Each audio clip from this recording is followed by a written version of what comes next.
Õppus Okas tõi täna Võrumaale Tšaatsõngulmaale külla peaminister Jüri Ratase, kes kinnitas, et esimene äkkõppus oli edukas.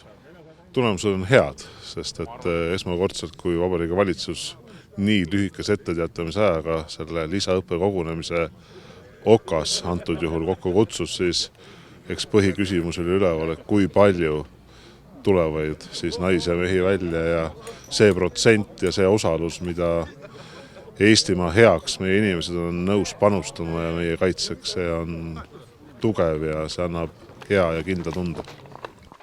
Eile linnalahingut harjutanud Võrumaa maleva kaitseliitlased panid ennast tänaproovile lasketiirus, õppisid liikumisi maastikul ja käsitsesid raskerelvastust. Kindlasti oli väga vajalik ja sai jälle mõned vanad asjad meelde tuletatud. Hästi lühikese etteteatamisega õppus, et kiiresti ennast ümber korraldama ja kohale tulla ja muidu on oli nagu suhteliselt tavapärane õppus, et panime oma relvad püsti ja tegime seal harjutusi ja nagu ikka. Peaminister Ratas märkis, et vabatahtlikkusel põhinev kaitseliit mängib Eesti kaitsevõimes väga suurt rolli. Ülisuur. Ja mitte ainult neil, vaid ka nende peredel, kes ma usun, et olid teinud palju teisi plaane selleks nädalavahetuseks ja ka teiseks advendiks.